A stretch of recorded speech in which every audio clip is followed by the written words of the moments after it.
Hey, welcome back everybody. Welcome back to my channel, Amuse Jester. My name is Junior. And today we're going to be looking into the Mattel's Masters of the Universe Revelations, whatever series this is. So one other thing I'm going to do is how does the box display if you're an in-box collector? This is one of the changes that Mattel has done to their packaging. It looks pretty good actually. If you're just gonna leave this on the shelf, displayed, you have the portraits of the character. Looks pretty nice, and you have a heroic stance on each one. And then I didn't like the fact that they have the slit over here because it doesn't make it even. It's kind of hard to stand. At the same time, if you are displaying it, there is that sliver of where they put the name of the character. Pretty good. So let's go to the individual review, and I'll be right back. So here is Trapjaw in the box again. Now this is the front part of the box. You have the figures displayed over here and a good pose on this one. Different from what he had here on the side. There is the close-up of the face, by the way. Interesting, very interesting changes. And then you have the toy form over here. I'm not too sure about this one, but I guess that's pretty cool because then it kind of shows you what articulation you can do with the figure if you're kind of undecided. Look at that. And then he has this really quick side view over there. And then the stuff that you can do with him, I guess that's pretty good. I'm coming around to it. And then the background is actually the artwork. At first I wasn't sure about this type of packaging, the changes, but now that I'm seeing the design aspect of it, that's actually pretty good.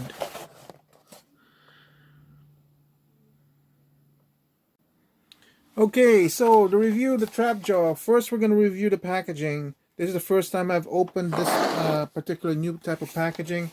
So basically the figure was like this, and when you open it up you see there's a small pocket over there, in which case there's a big bag, and from the bag you grab these accessories. First impressions, please Mattel, get rid of this. This is the reason why I hated the Hasbro G.I. Joe type of accessories, because if it's in a baggy bag, at least make it see-through. I don't care if it's plastic or paper, I don't know.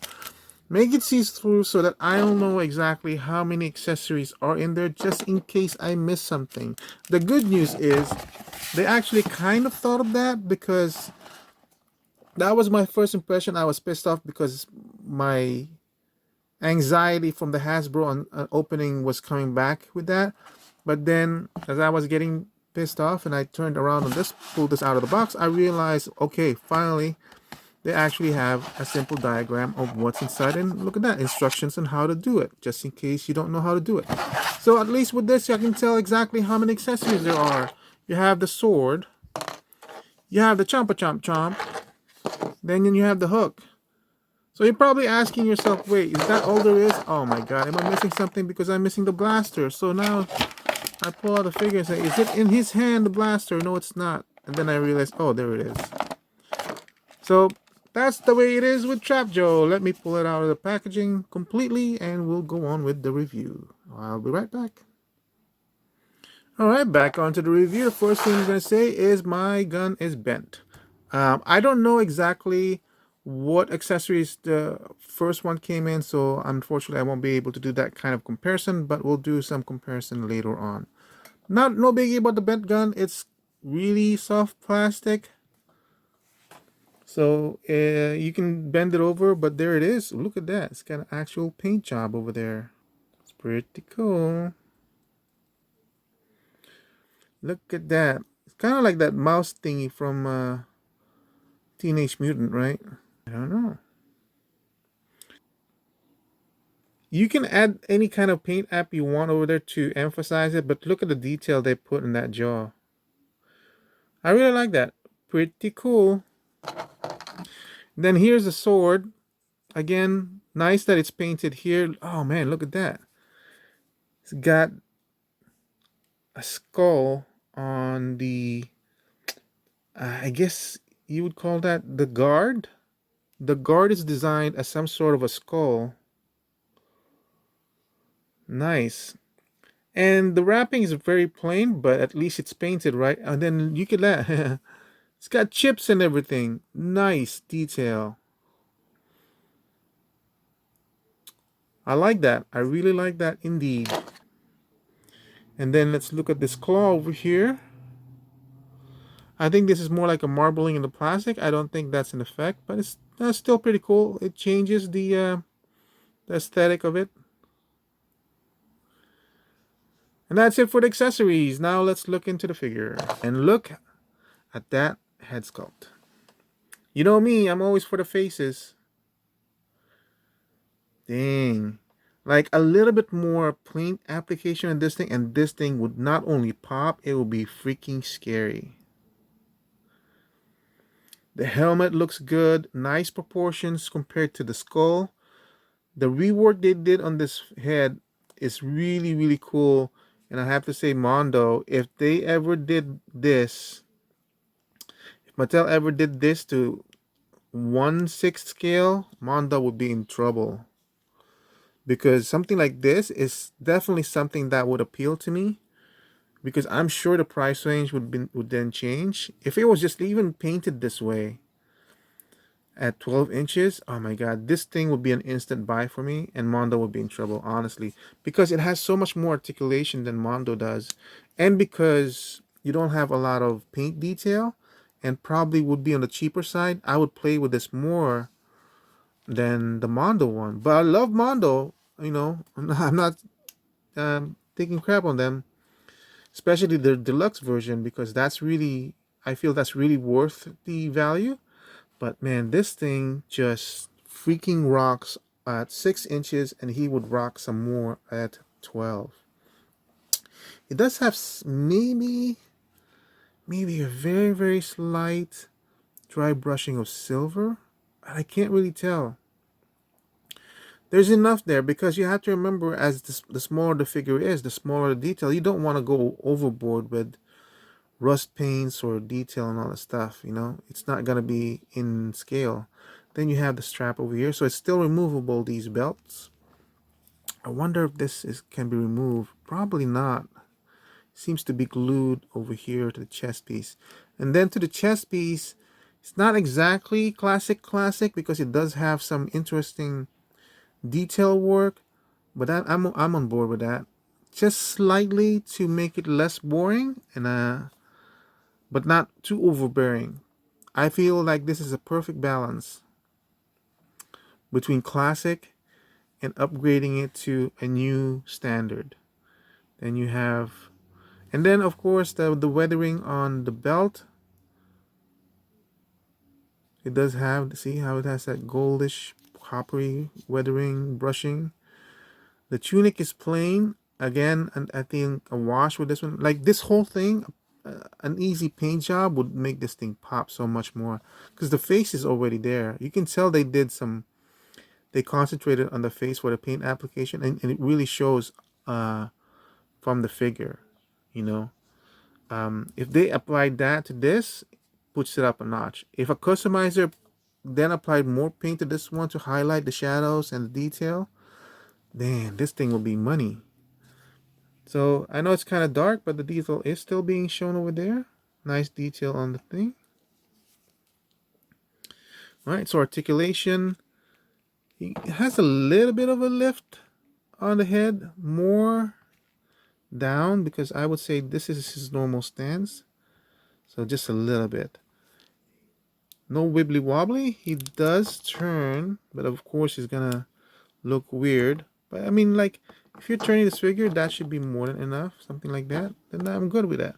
And then the jaw, lovely articulation. We'll compare this one to what happened to the previous one, but I love that. I feel like if they had maybe made a little bit backing to make it dark, but if you did that, you lose the articulation. But I love that look. Completely changes the figure to have that jaw articulation and movement. The hands, regular, go around 360 with the bicep over here. And of course, this is a double jointed elbow. Wait, is it a double jointed elbow? It is, but this thing is so tight. I bet you that's glued in. It looks like it's pretty much glued in on my side because it's too tight. Oh, and I can't taste the other side. Okay. I'm sure this separates, but it doesn't look like, because there's right there. So I'm gonna have to heat it up and come back later on, which I probably won't show you guys. The wrist does go side to side, and it has an inside and out.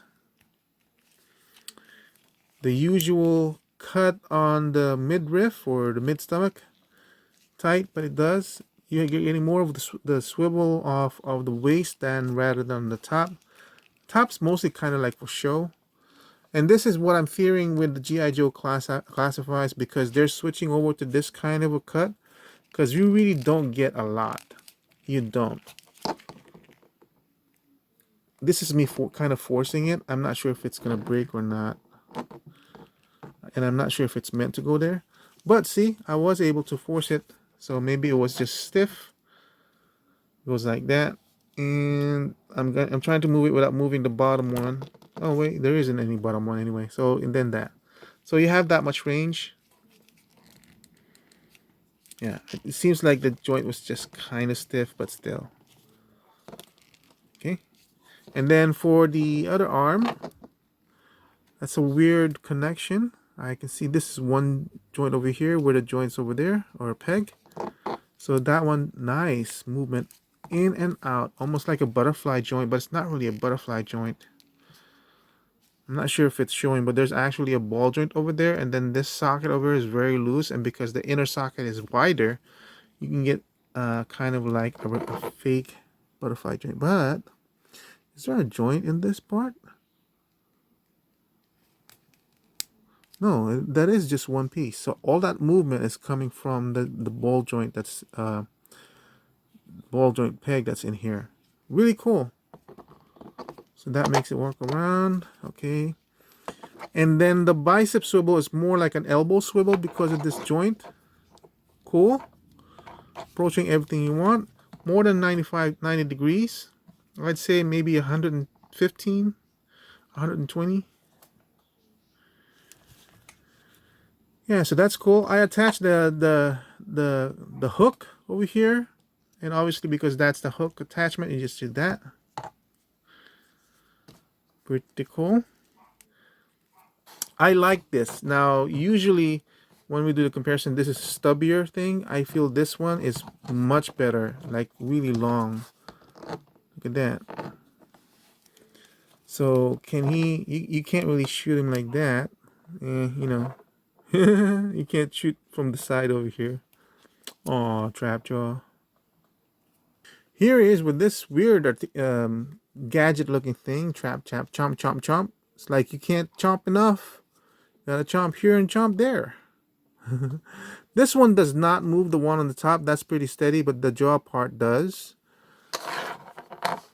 I believe one of the special things about this jaw is that you can take this off pretty easy enough, which means you can also take this off. This one's a little bit harder because it's so tight. There's not a lot of movement. And now Trapjaw is without his jaw, and he's trapped. And then you can put in the one that you took out of the gun. And put it like that.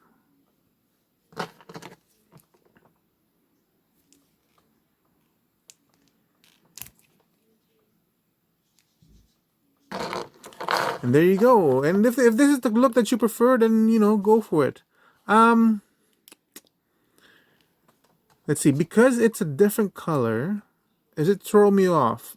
Only because I know this is supposed to be this color. But if I hadn't known about that, that's kind of okay for me, right? So the emphasis on the jaw over here does make him look a little bit more robotic again. That's a really, really cool feature. It really is. Completely changes his look like that.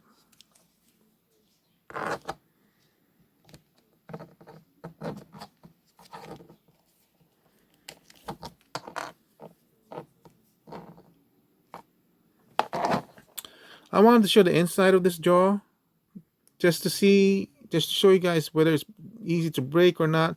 because the plastic is gummy, I feel like this has a better chance of surviving.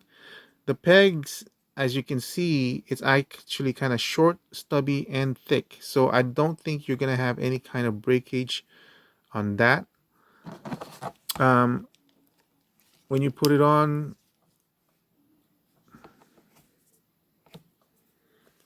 I just make it seem harder because I'm trying to be careful not to break it.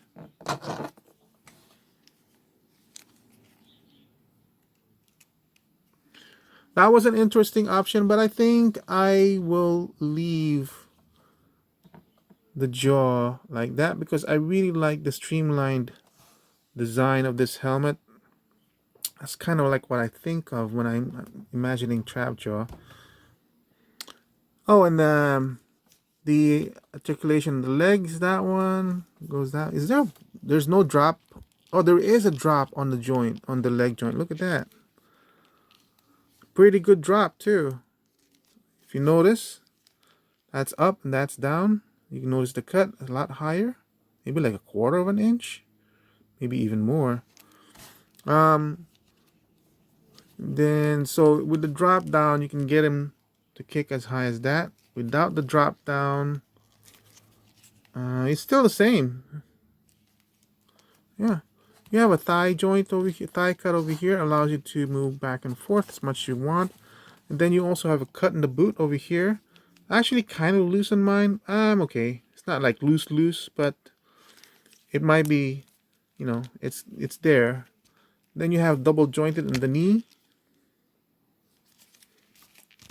And the ankle articulation, you do have a side to side that's a little bit more looser than I wanted. But you do have up and down on the rocker, on the knee, ankle. And then you have peg joint over there. And that's it for Trapjaw. Let's do a comparison with the old one. Here they are, side by side. As you can see, that gun is really going bent on me.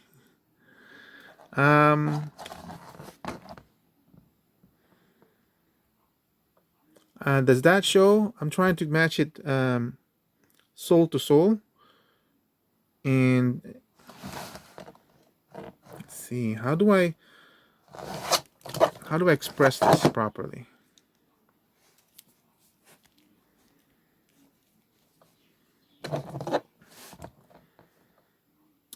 I like the proportion of the head on the new Trapjaw because the old one kind of seems like it's too... The old one kind of seems like it's too small.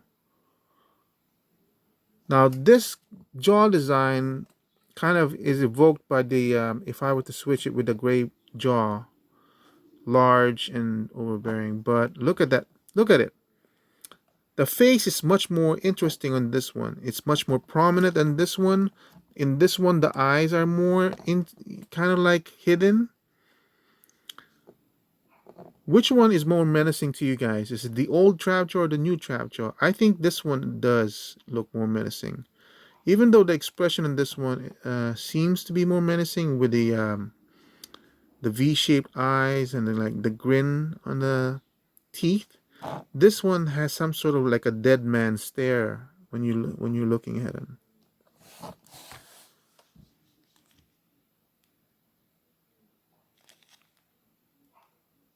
Let me see if I can make it focus a little bit more. Look at that. Look at the different comparison between the two. This one just is more expressive than this one, even though this one has a more caricaturized emotional showing on the face, right? See, this is the side view of the head. Again, I just feel like this is much better. Kind of like a football helmet head type. Well, this one has a European soldier helmet going on. Now, for the body, obviously, the main body over here should be the same. Feels like the same. Kind of looks like the same. But that's not what we're going to concentrate on, right? So for one thing, the hand is different, even though this design is still there. the design on this one is different. And then this one has bionic counterparts on the back of his arm. Well, this one doesn't. Look at the arm guards are different. The hands are different as well. Obviously, this part is going to be different. I'm very, very surprised at how much they did not reuse on the old Trapjaw. Basically, the only thing they reused seems to be the general big parts of the body. They didn't even use this part because this is fused here while it's not here. So they just probably just used a body from a different one. But no, they didn't, because this is sculpted in. So that's a completely new body sculpt. They just used the torso over here. Notice the belt. Now, which belt do you prefer?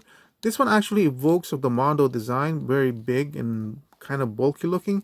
Well, this one, look, it's an actual separate item that's just overlaid over the old He-Man belt. So that's interesting. I mean, you can tighten it up a little bit and make it seem more cohesive. While this one, oh wait, no, it is also an overlay. Wow. Not that bad to take out. And they sculpted the inside of the belt so it corresponds perfectly to this one. That's perfect, because with this kind of sculpture, it's not going to move back and forth or up and down, because you need that shape of the mold, and it holds it in place. And then put it back in. That's how I'm tightening it up, by the way. I'm pushing it in here. And then you slide that in. And wow, that is so cohesive. I did not even realize that it's actually a separate piece overlaid on the top one. Much, much better design than this one. Same furry loincloth. This is softer, feels more rubbery than this one. This one has a little bit more plastic component than this one, as you can see. I like this one more. Even though they're the exact same sculpt, but because of the rubbery feeling, you can get a better seating position on that one without having this one fighting back and stretching that again. Look at that. Right? It's just a little bit of a degree, but this is almost like a full 90. I love that new change. Perfect. Good on you, Mattel. I almost said Hasbro. Most of my products are from Hasbro. G.I. Joe, Marvel Legends, Star Wars. But I'm buying less of Marvel Legends. I'm very picky. I've always been picky with Star Wars. So really, it's just has the G.I. Joe that I'm sticking to. And Power Rangers I kind of stopped already. So, and then let's look at the thigh. The thighs are also a different sculpt, as you can see. Even this is different. Everything is almost, I would say it's almost like a 95% different. The hands are different. The only difference is like, the only similarity is the mid-torso and the belt and the furry loincloth. That's it. Everything else is completely different. Oh, and then you have the sheet over here for the sword, if you feel like doing that.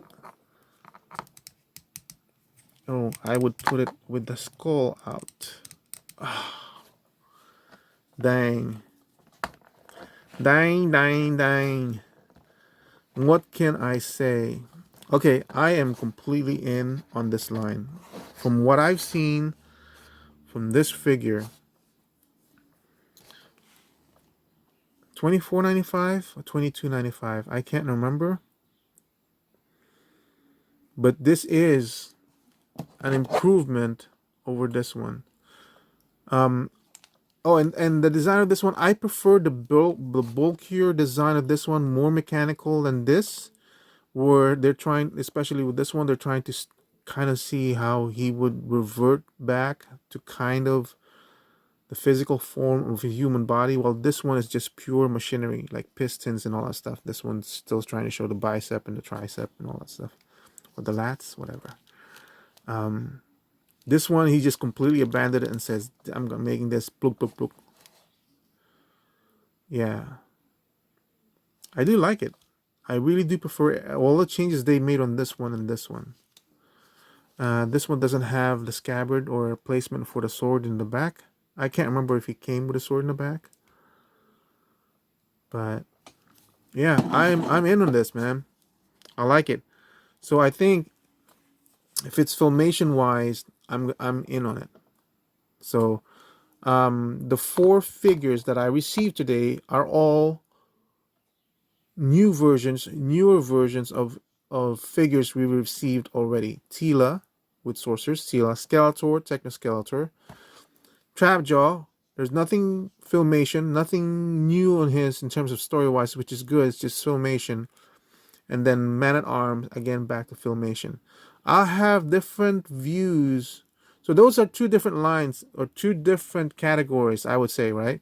The Trapjaw Classic Filmation and the Man at Arms Classic Filmation refers to the brand Filmation, in my case, Cartoon Classic, while the other 2, the Sorcerer's Tila and the Techno Skeletor, is more towards based on the coming season of Masters of the Universe from Netflix. So I'll put that in a different category.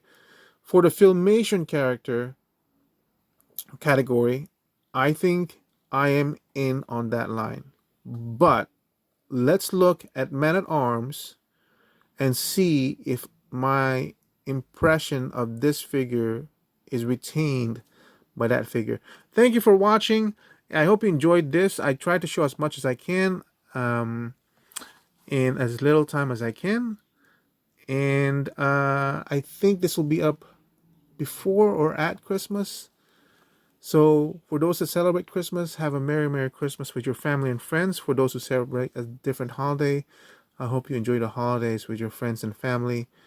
And for those who just a regular day, I hope you enjoyed this toy day, toy review day. I'll see you in the next review. Have a nice day. Goodbye.